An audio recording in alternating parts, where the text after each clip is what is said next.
Ang amin lang pong nakuha na information through our co-counsel there is kinunan po na tinutukan ng baril at kinunan ng cellphone kaya hindi nakatawag po sa amin. Ang ipinakita sa amin ay warrant of arrest lang pala. Kaya nagsabi ako dun sa lawyer na pinadala nila, Panyera, valid ba yan? Nakaserve na kayo ng warrant na of arrest dito dati. 5 times na ata. At saka itong sa Pasig, nakaserve na kayo. Meron pang ang order returning the warrant last June 7 na hindi daw nakapasok noong June 10. Hindi lang sila nakapasok po, hinahulughog po lahat ng areas, pati nga po doon sa JMC na mga yung school po, yung eskwelahan namin. They again in the guise of service of warrants, they went to an area in a farm near Glory Mountain and Prayer Mountain po.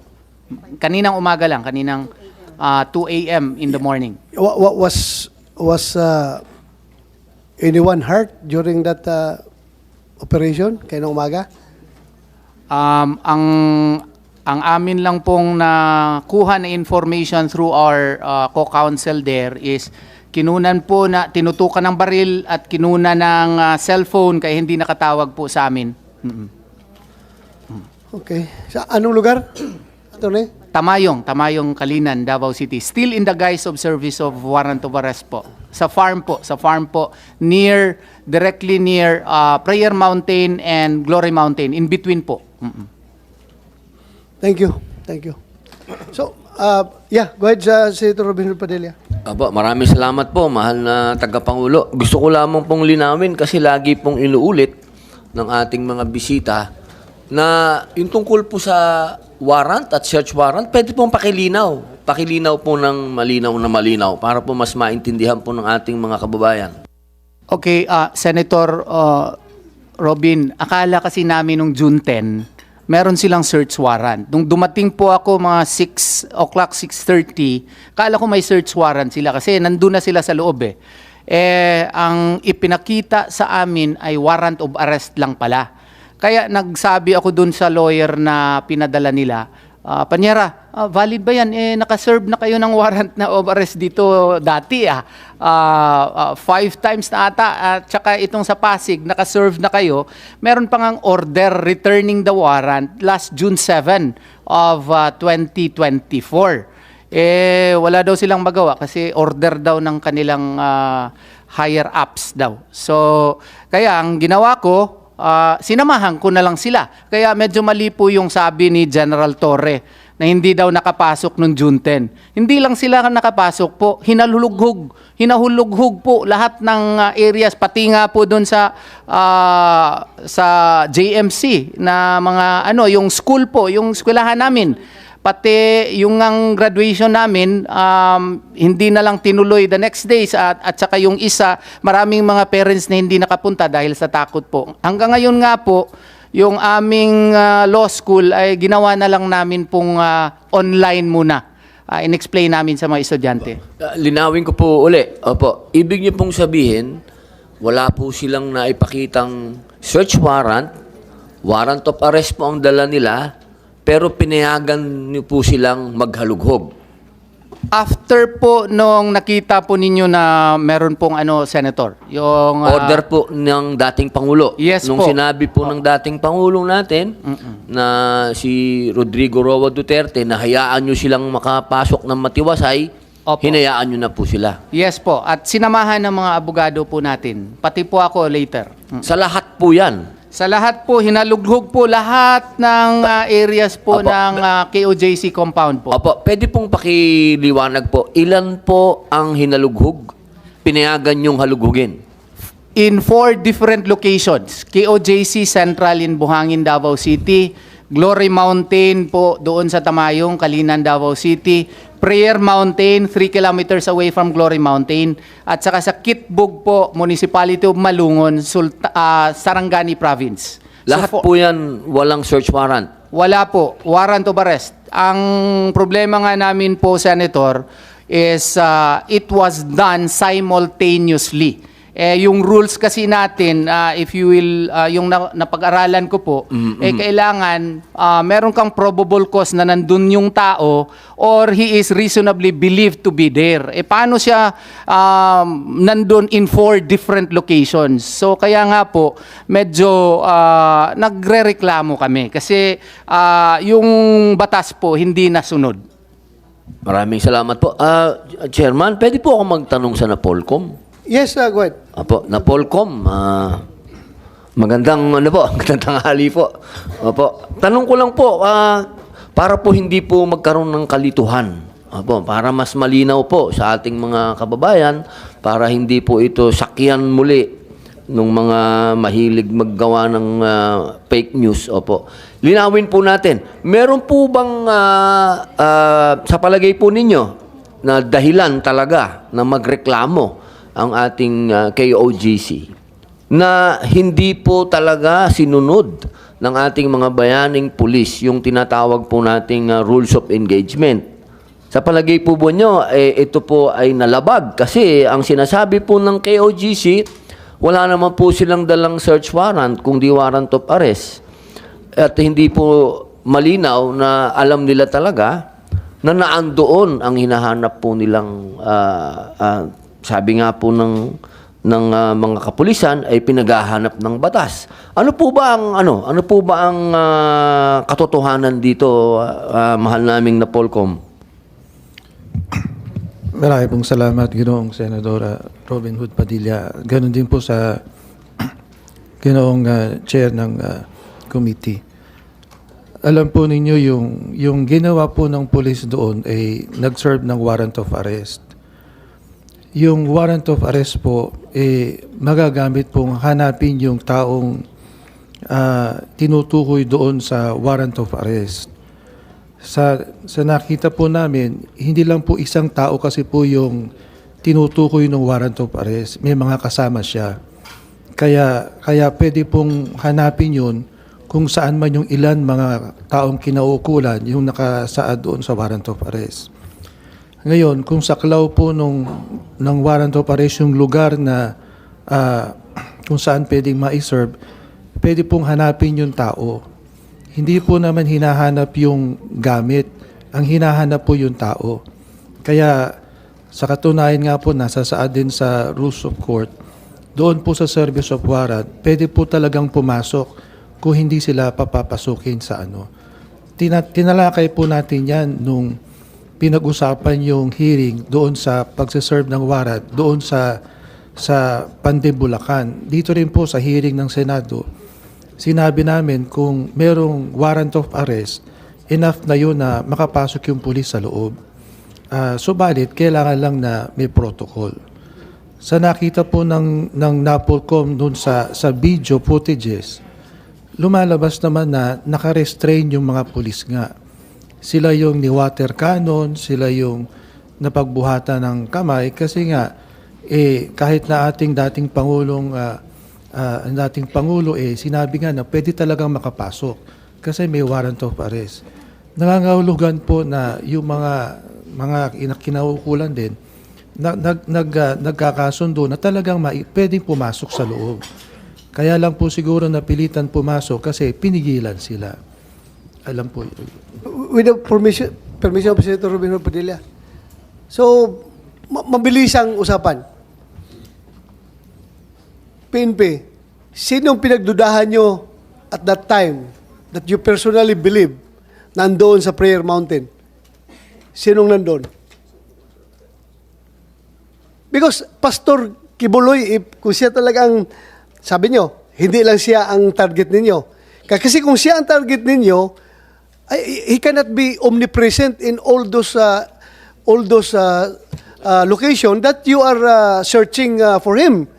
So, ganito, 5 locations ang simultaneously ni-raid ninyo para ma-serve yung warrant of arrest. Sino ngayon ang hinahanap ninyo doon sa unang-una, yung sa Kingdom of Jesus Christ sa Davao City?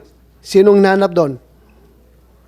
Sir, Your Honor, our chairman. Wala po sa akin yung listahan ngayon, but I just want to clarify, 6 po kasi yung warrants of arrest. 6. Hindi lang po si fugitive Kibuloy ang hinahanap natin, but 5 others po na co-accused niya sa non-bailable offense. And Kaya nga, I am asking the PNP, I am asking you, kung sinong hinahanap doon, sinong hinahanap dito, sa 1, sa 2, sa 3 na mga areas. Para klaro tayo na hindi kayo fishing expedition because as alleged by Attorney Turion, that is quite an obvious fishing expedition kung itong 5 hinahanap ninyo doon sa 5 lugar din. Dapat klaro ang impormasyon na si Pastor Kibuloy andito, si another suspect andito. Kasi kung it's very hard to explain, no? It's very hard to explain kung bakit simultaneous yung mga lugar na yun na pinasok ninyo kung ang hinahanap ninyo si Pastor Kibuloy lang. As you have said, 6 ang hinahanap ninyo. So I am tend to believe na yung 6 na yun distributed sa 5 location. Kasi they cannot be present in every location. Di ba? that's really true, our chairman, no? Ang sinasabi ko nga doon sa warrants of arrest at pwede silang tumakbo anytime. Ang ano po na natin, they have the same address as inaano natin, but we have the intel reports that the people are hiding in these places po. And I don't have any reports na hindi wala sa akin yung intel report, but that's confidential reports. Nandito po yung mga 6 na to, dito po nagtatago sila, dito sa mga different locations po.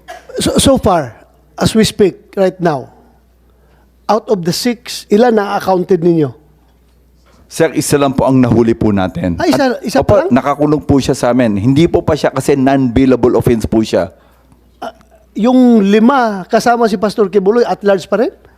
Opo, with a valid warrant of arrest. Valid po siya hanggang ngayon. And just want to make clear, valid po yung warrant of arrest po nila, our chairperson po. Okay, so isa lang ang accounted. All others, wala pa. Wala pa po. They refuse to surrender po. They refuse to surrender. Kaya that's what we call them, fugitives of the law. Okay. Mr. Chair, Yes, go ahead. Carlo po. Katiil. Yes, Brother Carlo Katiil. Yes po. Thank you po, Yes, go Mr. Chair. Resident Minister po ng Kingdom of Jesus Christ, Central Headquarters. Our resource persons here, the police officers, were not there during the June 10 po. So, I don't think so. They don't know what really happened. I was there po, personally po, June 10. Kung nakita mo po yung video, ako po yung unang sumampa, humarap po sa police. Mr. Chair, nananalangin po kami sa time po na yon. Dinistorbo po ng mga kapulisan na para mga barumbado at parang susulong po ng gyera, complete full battle gear po. Kaya po nagtakbuhan po kami doon sa gate. Sabi po ni General Marbil, Mr. Chair, we used women, children as human shield. Akala po namin, Mr. Chair, magaling po yung mga intelligence po ng ating kapulisan at pinag-aralan po nilang mabuti. Natural po, Mr. Chair, nananalangin po kami. Whole family nandun po lahat. Nung inakyat po nila, Mr. Chair, ang aming gate, ang aming pong response, kami pong lahat, kasabay yung mga bata, tumakbo na po kami doon to defend our place. Bakit? Nung una po akong sumampa po doon, Mr. Chair, hinanapan ko po sila, ano po ito, para saan po, may dokumento po ba kayo? Pwede nyo bang mahintay ang aming mga lawyers? Hindi po sila nakinig, Mr. Chair. Hindi po talaga sila nakinig. They really pushed themselves na gusto silang pumasok. At kami po, mga inosente, sabi po nila, pwede po daw kaming armasan ni Pastor ng mga baril. May private army po daw kami. Yun ang intelligence report po nila. Pero nakita nyo po, wala po kaming kalaban-laban. Mga inosente po, missionary na mga bata, matanda, na until now po ay natutroma. Kayo po, Mr. Chair, mga officialis, may mga anak po kayo. May mga magulang po kayo. I do hope hindi po mangyari sa grabe pong trauma. Until now, yung mga bata po, makakita po ng mga police in uniform, men in uniform, sumisigaw po, nanginginig po. Hindi po namin alam ano po yung intervention na gagawin namin. Umiiyak po. Makakita lang ng police uniform like you, na taas po ang aming pagtingin po at respeto po nung una. Pero nung ginawa po nila ito, kasi simple lang po hingin namin eh. Hintayin po ang lawyer namin. And we have our Kingdom Property Administrator na si Pangulong Rodrigo Duterte, ni isa sa kanila, hindi man lang po tumawag kay President Duterte. Kami pa po ang nag-initiate na tumawag, Mayor, President, ito po ano pang gawin namin? Kasi nga siya pong administrator, magpaalam po. Yun pong alam namin na batas. Kasi for 4 times, pabalik-balik na po sila dyan. Nagsuserve po ng mga search warrant, mga warrant na yan. Pinapatuloy po namin kasi ayaw po namin ng kaguluhan. Peace-loving people po kami, sir, ma'am. At eskwelahan po yun, simbahan din po yun. Wala po kami mga baril, wala po kami mga armas, hindi po kami mga violente, hindi po kami mga terorista, hindi rin po kami mga kriminal. Until now po, yung mga pulis po nila doon, nakakalat, tinadtad po ng checkpoint, harap po ng aming compound, sa gilid, kinasing na po nila kami. And when we approach them, magtatanong lang po kami, Sir, ano pong pangalan, pwede po bang makuha ang ID niyo? Kasi para masiguro lang namin kung pulis ba yan. Pwede pong NPA, magdamit lang po ng pulis, pwede po iskalawag, pwede po preso na pakawala, damitan po ng pulis, magpiring, wala po makita mata. Magtatanong kami, maghingi ng ID, police badge number, wala pong may pakita, magtakbuhan po para pong walang narinig. And then, according to General Torre po, sabi po niya na panggabi lang po yung checkpoint, hindi po 24 hours po. Nandun po kami sa harap, nakabantay po, kami po ang nakasaksi. And then, may kakulangan po ba tayo ng pulis? Binagsak po doon sa Davao City, sa harap po mismo ng aming compound. Lahat ng mga pulis. Bakit may Region 10 po doon? May Highway Patrol Group pa, may HPU, may Regional Mobile Group pa, DCPO, PNP Region 11, taga-barracks pa. Nagkampo na po sila doon sa harap ng aming compound po, sir. Grabe po ang pag-terrorize at ang trauma po naramdaman po namin, lalo na po ang mga kabataan. Kung may mga anak po kayo at may mga konsensya. Nagsisigaw, parang nababaliw po yung mga bata namin doon, sir. Ano pong gawin po namin doon, sir? May intervention po ba kayong in-offer? Akala po namin na pinag-aralan nyo, napag-aralan nyo ba through your intelligence na simbahan yun, community yun, marami mga pamilya-pamilya doon. Eskwelahan din po yun, sir. Marami po mga estudyante doon. Kaya hanggang ngayon nagbabantay po kami. In disguise po ng police visibility, in disguise po ng pa-checkpoint po ninyo. Hindi po kami mga bobo, sir. Alam po namin kami po ang pakay nila. Tinatanungan, bakit kayo nakatakip ng mukha? What they did po, sir, tinotraumatize, tiniterrorize po nila kami doon na nakatira. For 40 years po, Mr. Chair, nakatira po kami dyan. Past administration po, wala pong ganitong nangyari sa amin. Okay. Wala po. Alam mo, I've been a Davao City Police my whole life bago ako naging Chief PNP, bago ako napunta ng Krame. At noon, kapag kami magkakandak ng checkpoint sa highway, alam niyo, ang mga tao magpapalakpakan. Tuwang-tuwa sila na may pulis dyan nagkakandak ng checkpoint. Marami maghatid ng tubig, maghatid ng pagkain, dahil mahal na mahal kami ng taong bayan ng Davao pag nakakandak ng checkpoint.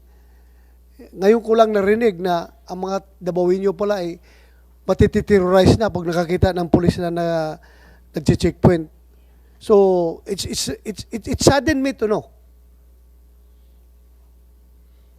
Masakit po sa puso namin, sir, actually, sir. Ganun na pala ang tingin ng... Yes po, sir. Mataas po ang respeto namin, sir. We really supported the police, the men in uniform po. Pero ngayon po, sir, sa ginagawa po nila, sir, para po kami mga terorista, para po kami mga criminal, sir. And we are just living there peacefully po. And then we are just asking simple questions. Karapatan po namin to get their names po. Yeah, Karapatan po namin yan, sir. Sana ngayon, we are living in a different circumstance. Very different na circumstances ngayon natin. Kaya ako'y nakiusap sa inyo at saka sa mga membro ng inyong simbahan. Please do not totally detach yourself from the police. Huwag sana kayong totally mawalan ng respeto, mawalan ng ng trust sa kapulisan natin. Please ako nakiusap lang ako. Pareho tayong taga Davao eh.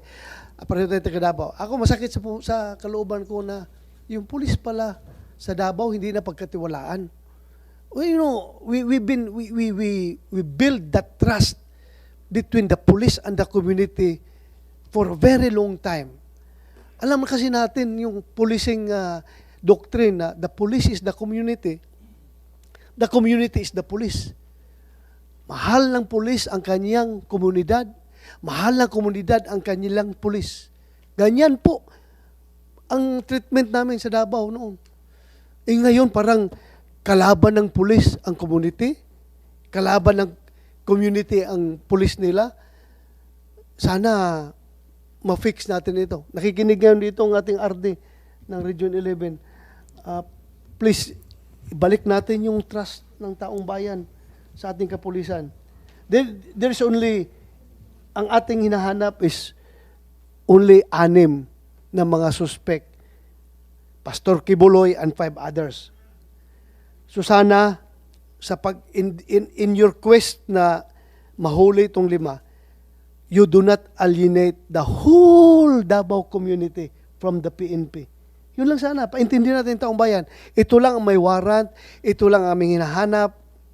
Masakit man sa kalooban ninyo, pero trabaho namin dito ng police na talagang i-implement ang warrant dahil we have to enforce the law without fear and favor. Fair or favor.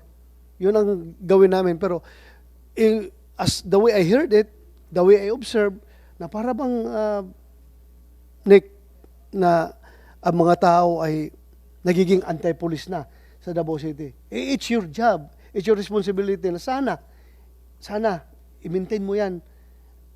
You reconnect with the community. Yun lang pag-iusap ko because nag-retire ako na police Davao talaga, iba ang feeling ko. Very proud ako sa aking community and my community was very proud of the police.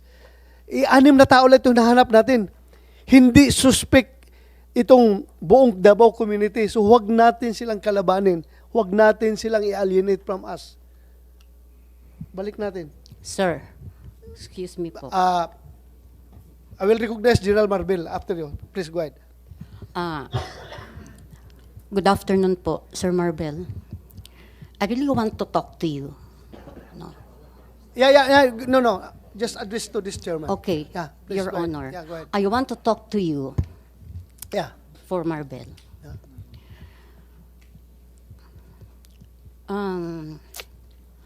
Police officers, we love you before. Not only police officers, Dito sa akin, sa akin. but men in uniform, we love you before. Why? We are religious people and we are before secluded to the outside. But because of maraming mga haka sa amin doon, sa loob, baka nagsisabo kami, yung may harim sa loob, etc., etc. In fact, it was former Rodrigo Duterte I will cut you advised. short. Yes. Hindi ako naniniwala na nagsasayabu kayo sa loob. Laruhin Pero ko. yun ang Laruhin ko, wala. haka-haka. Yes, sir. Hindi mangyayari yan. Yes, kahit ipa-hair From my treatment wildest pa kami, imagination, hindi ko maisip na kayo gumagamit ng sabo. Yes, Hello. sir. So I doon promise tayo, you. sir, ha? Oo. But, yan ang naririnig namin noon pa. In fact, it was President Rodrigo Duterte, the former president, to advise us, Pastor, please open your gates to others para makita naman nila kung ano kayo nasa loob. So it was Pastor also who oriented us.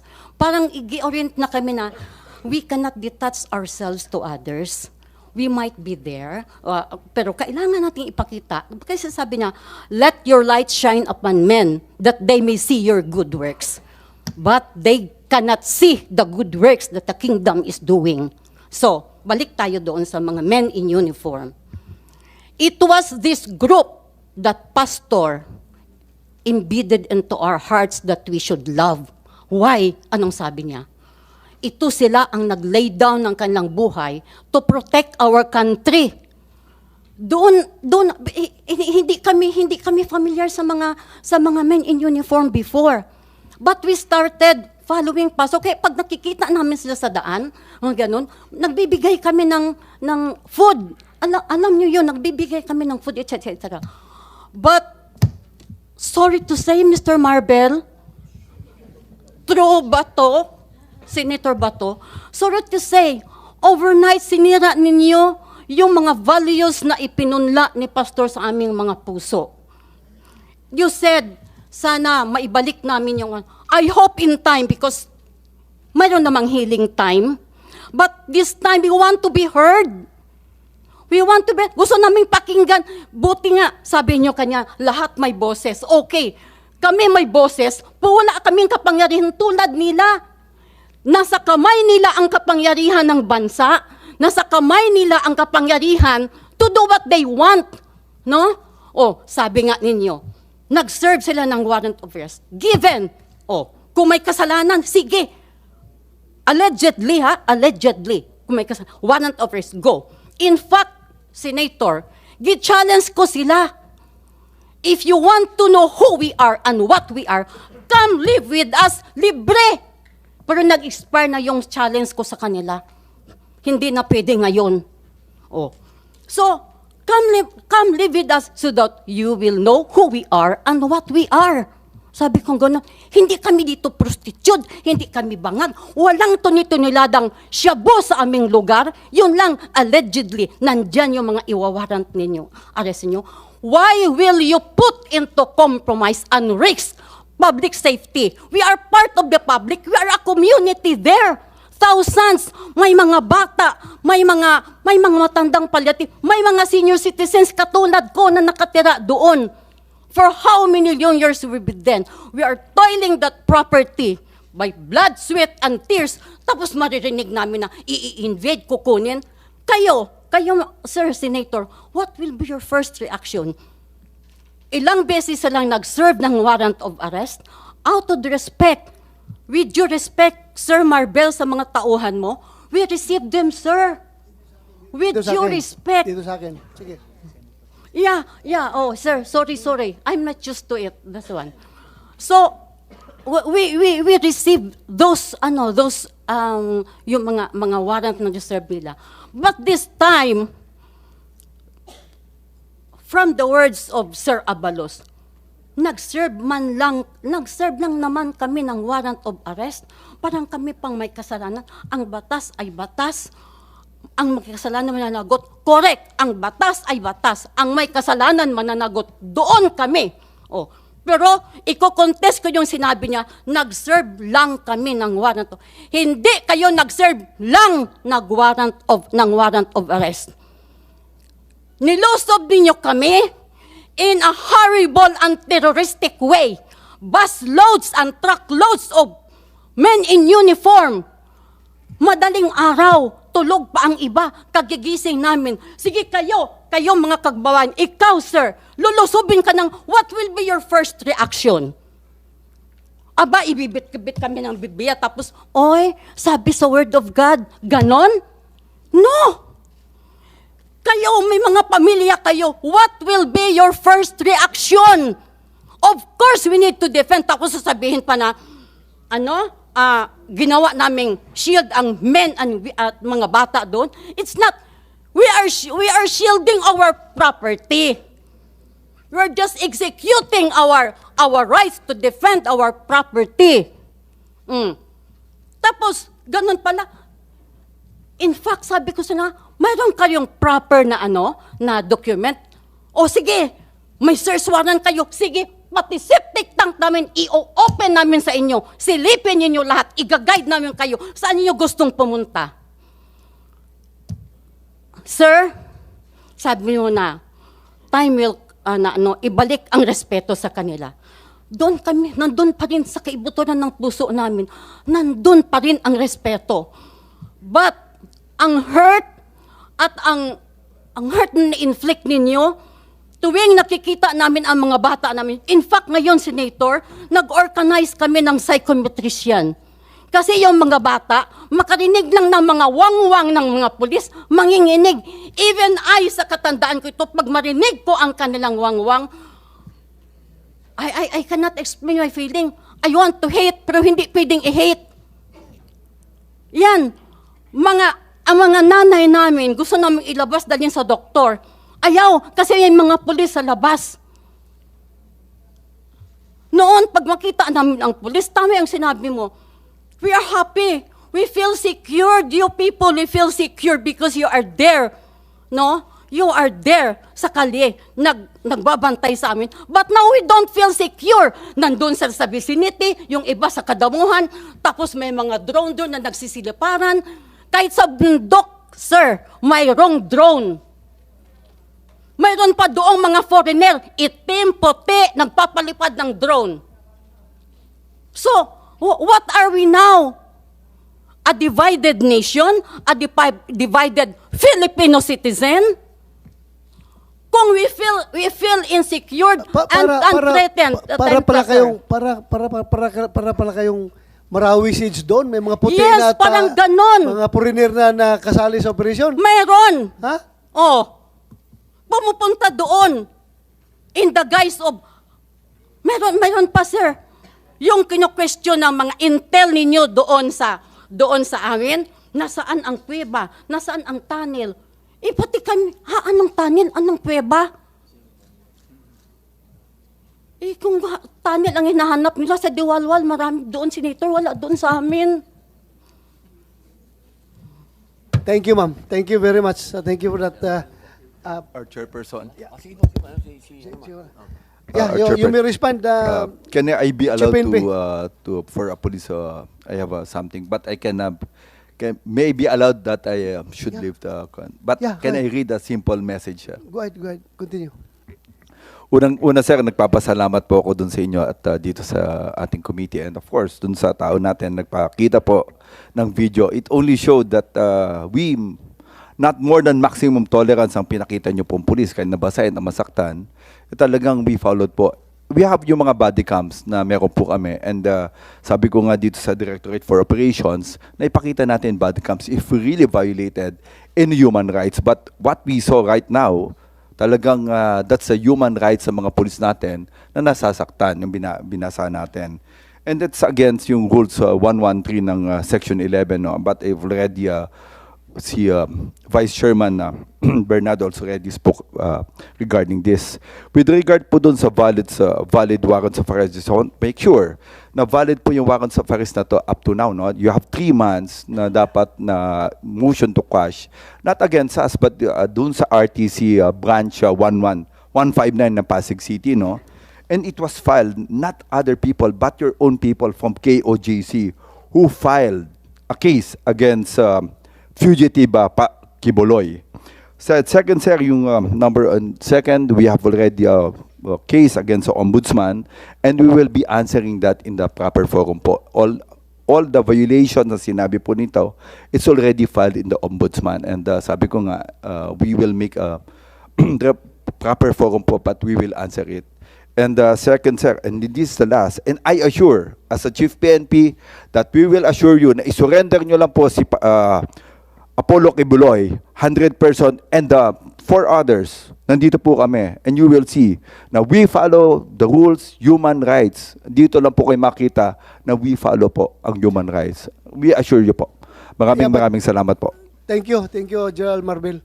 I just would like to react that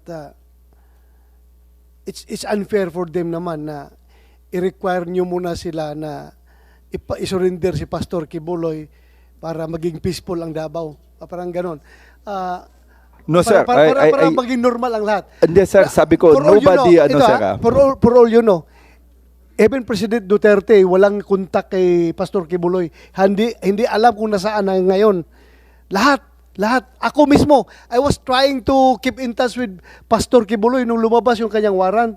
I was trying to contact him, pero wala. To no avail. Hindi na talaga makontak. So, unfair din na gawin natin requirements sa kanila dahil they are only ordinary members of the church. So, I think it's high time. It's high time, no? Before you leave. It's high time na you also exert effort na sana gumanda, bumalik yung pagtitiwala ng komunidad at ng pulis doon sa Davao City. Tutulungan tayo. Ako mismo. Tutulong ako. Dati akong Chief PNP. Dati ko kayong mga tao. I care about you. And I also care about the people of Davao City. Lalong-lalo na itong mga membro ng QJC. I really care for them. Mga kababayan ko ito eh. I also care for you. Mga tauhan ko kayo dati. So sana mabalik natin yung trust, samahan ng pulis. For all we know, isa, di ba? Accounted na yung isa. 5 na lang yung hinahanap nyo. And yung 5 na hinahanap ninyo, because you cannot do otherwise dahil trabaho ninyo yan. Hanapin talaga nyo yan. Dahil because order dyan ng korte, kahit na masakit sa kalooban ko bilang kaibigan ko si Pastor Kibuloy, na hinahanap ninyo yung kaibigan ko, wala akong magawa because may warrant of arrest siya. Trabaho ninyo yan. So ang akin na lang is, you concentrate doon sa hinahanap ninyo without unduly antagonizing the people of Davao City. Yun lang, pag-iusap ko sa inyo. Gawin ninyong trabaho ninyo na baka overall yun, maging more effective kayo sa paghanap kung kaibiganin ninyo. Yung mga bata na na-traumatize ninyo, yung mga tao na nasaktan ninyo, magaling naman sa PCR itong RD mo doon. Huwag kayong magdumistansya sa tao. You assimilate with the people. Yun lang pakiusap ko sa inyo. Okay?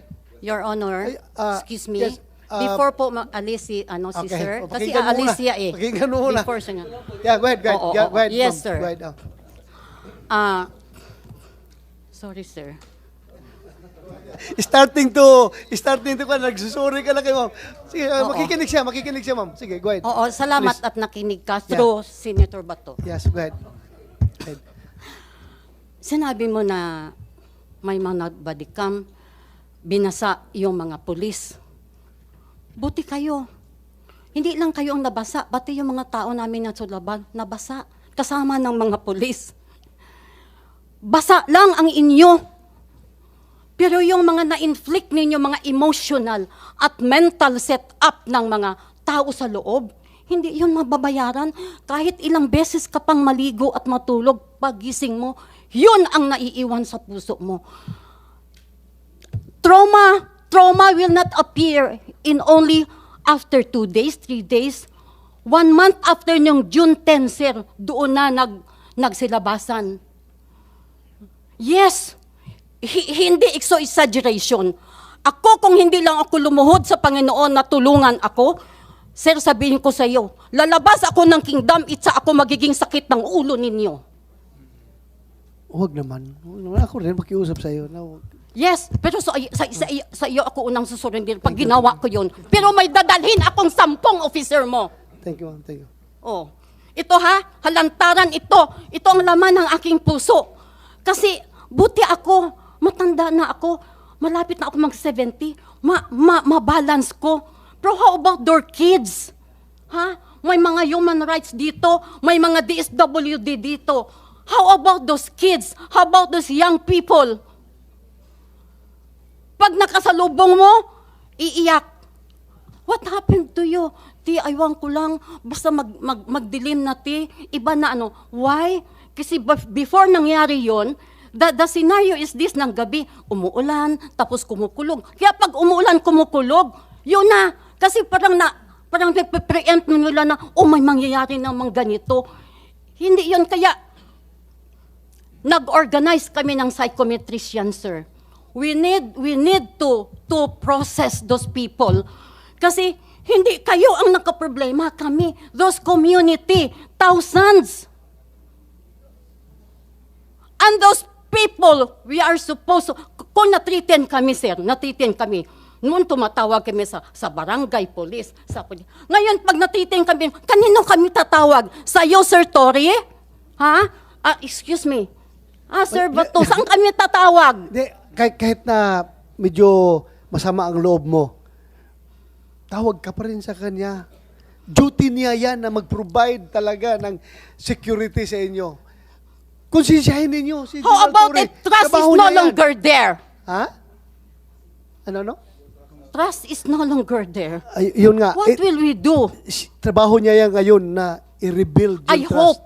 I hope. Ako Kasi rin. I tao hope. din kayo, tao din kami. Ha? Natitriten kami. Kami, ordinaryo, wala kaming baril doon, wala kaming yung baril doon na may mga lisensya nga. In good faith, sinurrender namin sa kanila.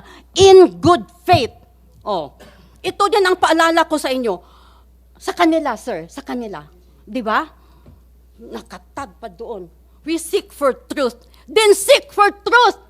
Because the person you are allegedly, na may kasalanan ganun, hindi pa napatunay may kasalanan. Then seek for truth. Oo, seek for truth. Yun ang sa akin. Be fair. Give us a fair treatment and justice also. Kasi community kami, tapos ganun ang mangyayari. Katulad na naman kanilang madaling araw, 2 o'clock. Siya raw hindi ninyo alam. Pumunta na naman kayo doon sa farm. Ginising at pinagbabalya yung pintuan ng mga farmer doon at magising ka ba naman, sir, ang baril nandyan. What will you do? Another traumatic experience na naman ang ibibigay ninyo sa puso ng mga farmer doon. So, ano na itong ating authority? I cannot say. Para kasing, sorry to say the word, parang sanggano. Okay, thank you. Tapos, you will tell us, give them due respect. I think it's not us only. Let them give due respect also because we're innocent. We are part of the public. I am also telling them to do their share. Maningkamot sila na babalik yung respeto ng komunidad sa kanila, sa mga pulis. So yan ang aking ibig sabihin doon. Chair, Yes, just to put in proper perspective po Yeah, sa go ahead. sinabi ni General Marbil, ang problema lang kasi dito, sir, hindi na follow yung rules of engagement. Ilang beses na kasi sila nag-serve ng warrant of arrest. I remember yung NBI nga nag-serve noon. Pinapasok namin, sir. In-entertain namin. Dito kasi sa June 10, I think alam naman ng PNP, marami matatalino naman sila. Before sana sila pumunta doon or kung kailangan na sikreto, at least ang warrant of arrest kasi tao ang hinahanap. At saka kung nasa building siya, hindi po pwede na pasukin mo agad ang building. Magpaalam ka muna dun sa may-ari ng building. Kilala naman nila kung sino administrator. Nung nandun na sana sila, tinawagan nila si PRRD. 3 a.m., gising pa si PRRD mga ganong oras. Nung pumunta sila, 3:15, the videos cannot lie. The footages cannot lie. 3:51 a.m., diretso sila kaagad, lagay ng ladder, tapos pumasok na kaagad without complying with Rule 113, Section 11. Aba, mali yun. Kung mali yun, may karapatan yung mga miyembro na pigilan sila, especially dito sa information, na meron pang criminal forfeiture order na hindi namin maintindihan, na hindi ko na lang i-explain yun.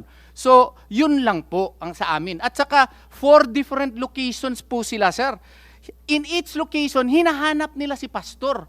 Doon nga lang sa Kitbug, 3 areas yun. Buyo-Buyo, Biangan, Kitbug Compound. Sa 3 mga areas, mga 22 ata kabahay, pinasok nila.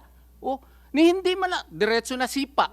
Ni hindi man lang sila nagpaalam. 4:00 ng umaga, mga bilaan yun. Anong mangyayari? Yung isa namatay pagka kinabukasan dahil na heart attack. Siyempre, so hindi naman siguro nila sabihin na doon sa more than 20 houses na pinasok nila, nandun si pastor. Doon sa Glory Mountain din, ang hinahanap nila si pastor. Sa Prayer Mountain, ang hinahanap nila si pastor. Sa KOJC Central, ang hinahanap nila si pastor. So therefore, they could not give that to us, that there is reasonable ground to believe that they are arresting, they want to arrest Pastor Apollo Kibuloy in 4 different locations, and in 1 location, there are even 3 different locations likewise. Yun nga lang, yung operational procedure po dito, hindi talaga na-follow. Yun po. Thank you, Attorney. Our Chairman, Yep. can I just want to make it clear kasi it will be a different kung ito susundin po namin, kung ito gagawin. Wala na po kami mahuli na warrant of arrest sa mga tao natin. And this is a jurisprudence po ng People of the Philippines versus Wang Shen, and Georgie Lee, JR number 1390301, 29 September 2004. And just want to make it clear. No, kasi iba kasi baka maging natin, wala na kami mahuling pulis. Wala na po kami mahuling mga kriminal kung i-announce namin sa publiko na huling ka namin. But based dun sa ito po yung jurisprudence na yun, unannounced intrusion in the premises is permissible when, letter A party whose premises or is entitled to the possession thereof refuses upon demand to open it. When such person, letter B, when such person in premises already knew of the identity of the officers and of their authority and persons, letter C, when the officers are justified in the honest belief that there is an imminent peril to life or limb, and D, when those in the premises aware of the presence of someone outside, because, of example, there has been a knock at the door, are then engaged in activity which justify the officers to believe that an escape or destruction of evidence is being attempted, suspects have no constitutional right to destroy evidence or dispose of evidence. However, the exceptions above are not exclusive or conclusive. At times, without the benefit of hindsight and orderly on the spur of the moment, the officer must decide whether or not to make an unannounced intrusion into the premises. Although search and seizure of a dwelling may be constitutionally defective, if the police officer's entry was without prior announcement, law enforcers' interests may also establish the reasonableness of an announced entry. Indeed, there is no formula for the determination of reasonableness. Each case is to be decided on its own facts and circumstances. In determining the lawfulness of an unallowed entry and existence of probable cause, the courts are concerned only with what the officer had the reason to believe in the time of the entry. Yun po. Sir, Thank you, General Marbel. Before you leave, I would like to remind you, next hearing, please pakidala yung mga officers na minimension natin, yung ground commander in every place that you raided to execute the warrant of arrest of Pastor Kibuloy and 5 others. Ilang kwan yun? 6? 6 valid warrants of arrest po. Yung area. 5 po. 3 sa Davao City, isa sa 3 sa Davao City, isa sa Samal Island, yung Sarangani province. Sarangani, tapos ano saan pa? 3 sa Davao City. So 4 lahat. Apat po. So yung 4 na ground commander doon na nag-serve ng warrant. Papakidala yon at saka yung mga officers na binanggit ko kanina para sa next hearing. Yes, Your Honor. Thank you. Salamat. So you may now leave para kapag trabaho ka pa. Maraming salamat po. Thank you. Sir, just quick repartee lang, sir, para Yes. marinig naman. Yung Okay. People versus Wong Cheng kasi na sinight niya, sir, involves a case where the crime was committed aboard foreign merchant vessels in territorial waters. Sana naman po hindi naman po foreign merchant vessel po yung kingdom po dito. They are established buildings, and we know for a fact that they have already conducted casing operations prior to the service of warrants. Yung rule po kasi kung fixed building, pwede mo lang siya pasukin. Kung nakita mo na yung accused at pumasok siya doon, pwede mo siyang diretsuhin. Oo. Pero yung fixed building na alam na nila 40 years na po yung building na yan. At saka alam nila na si Presidente Duterte po ang administrator doon. Nung nandun na sila, di tinawagan nila si Presidente, Sir, we have reasons to believe that Pastor Apollo Kibuloy is inside. Can we be given permission that to enter? Yun nga ang ginawa ng NBI noon in the past. Nagpaalam sila sa amin, no problem, sige, pasok kayo. Sinerve nila yung warrant sa amin.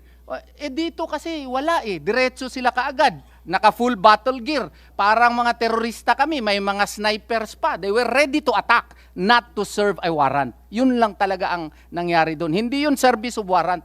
It was really a police harassment operation to scare us. Thank you, Attorney.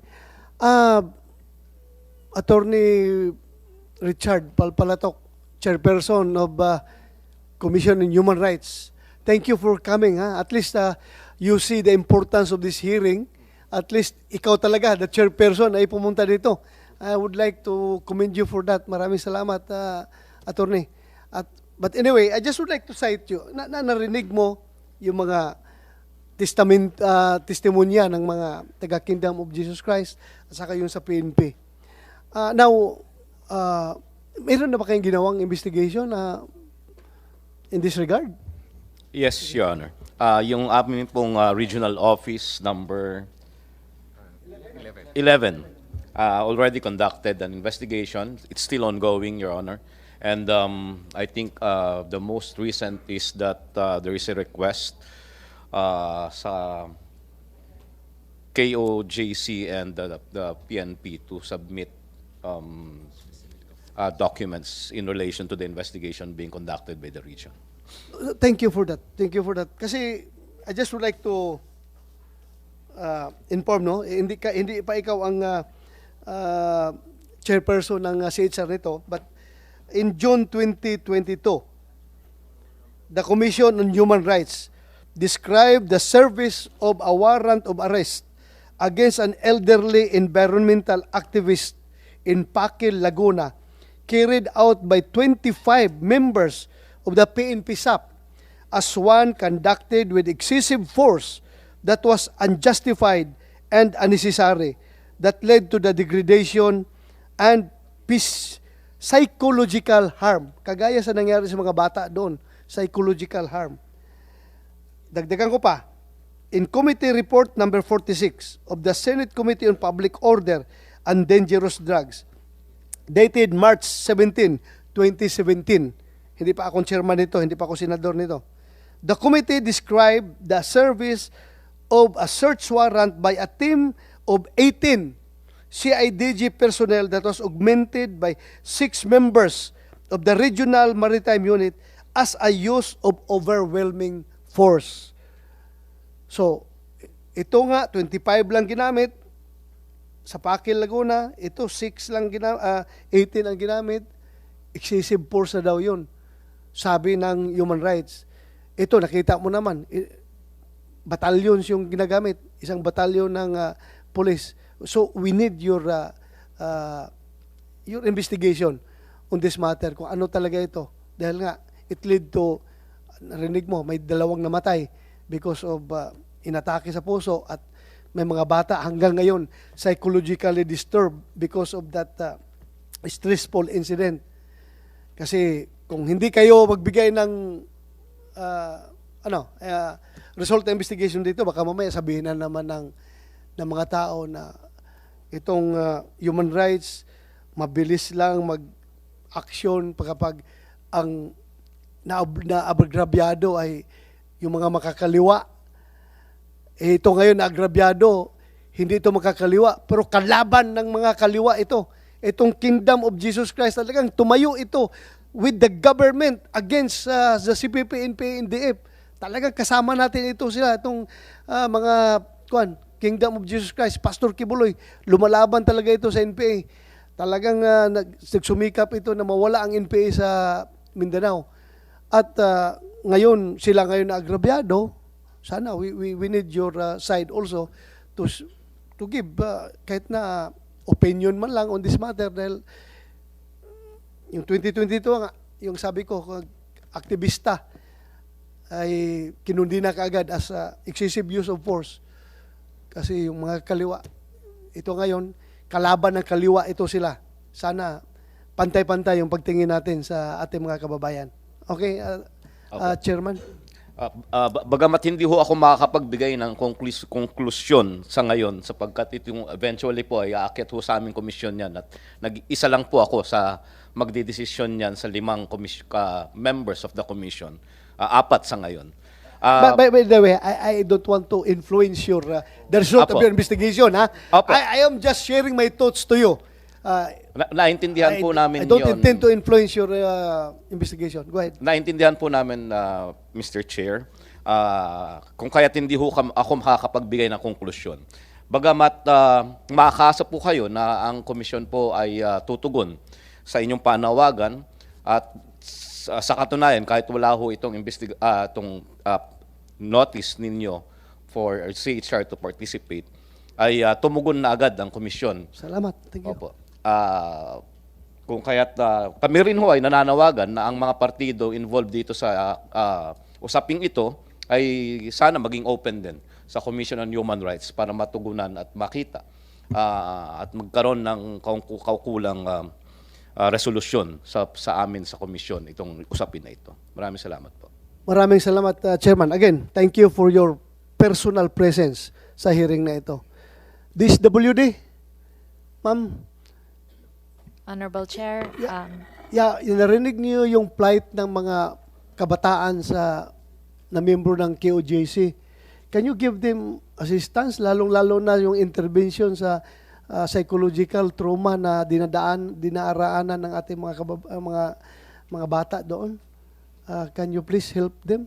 Yes, Honorable Chair. The normal process is we would await the referral from the LGU, but in cases like this, obviously we are able to augment any psychosocial therapy that you may require.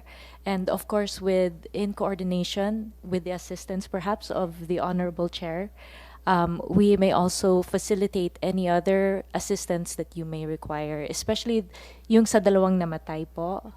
The family that is aggrieved may require further assistance. The DSWD is on standby to help in any way that we can. In fact, Honorable Chair, they do have, I've looked at the records, and you do have Children's Joy Foundation Incorporated that is ongoing po yung renewal process. So the Kingdom is in touch with DSWD insofar as children facilities are concerned.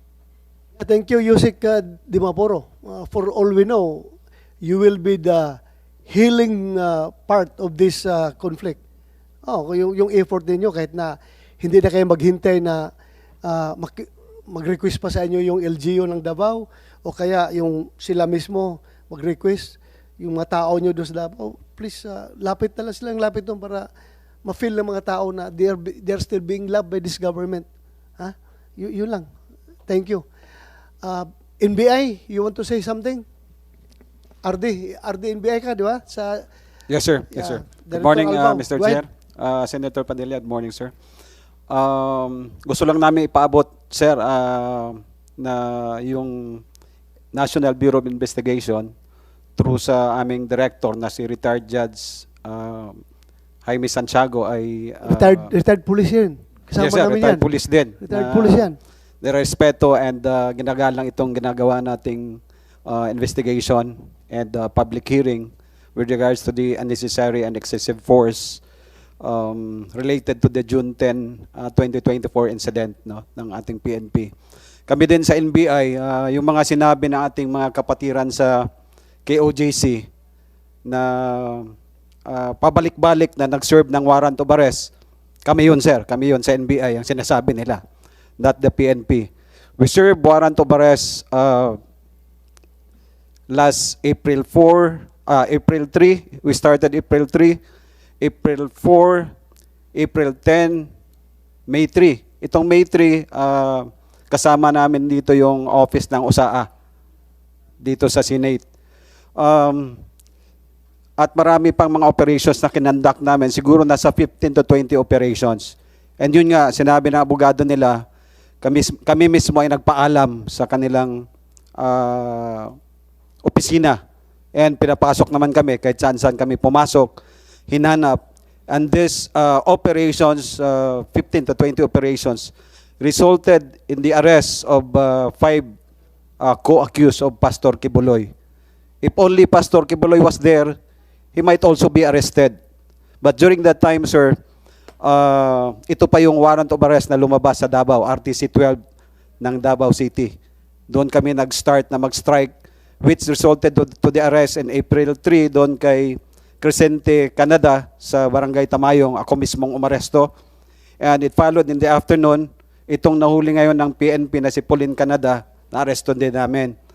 And on April 5, na-aresto namin si Sylvia Simanes, Ingrid Canada, and isa pa, no? So 5 sila.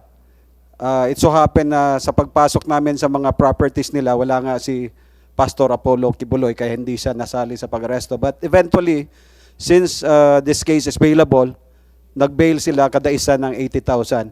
Then afterwards, when the warrant of arrest from RTC Pasig came out, there's no bail recommended. Then nag-serve uli kami ng iba-ibang mga operations on all the properties of KOJC identified na mga properties sa Samal, sa Tamayong, and dito sa airport, beside airport. Yun nga, hindi namin makuha si Pastor Kibuloy along with other co-accused. Yun po, sir, ang update sa NBI. Thank you. And we serve it, sir. We serve it in a properly and orderly manner, in a peaceful manner. Kaya walang reklamo against sa amin. Yes, I am a Dabawinyo. Ikaw rin, Dabawinyo ka. Alam mo kung gaano kalab ng taong bayan yung mga Dabawinyo, yung local NBI natin doon. Yes, sir. Very, very much respected by Dabawinyos yung ating local NBI doon. Salamat, sir. So, it doesn't matter naman whether or not andyan si Pastor Kibuloy. Whether or not magpapaalam ka pagpasok doon. Kung wala talaga si Pastor Kibuloy doon, hindi mo talaga mahuli. Kaya kailangan talaga ng accurate information yung operation ninyo na nandoon talaga para mahuli ninyo. Pero yung magpi-fishing expedition tayo, we will just be creating more and more animosity. Dapat kuha ninyo yung inyong information, yung precise and accurate, Chair. para hindi tayo magkakaroon ng maraming animosity.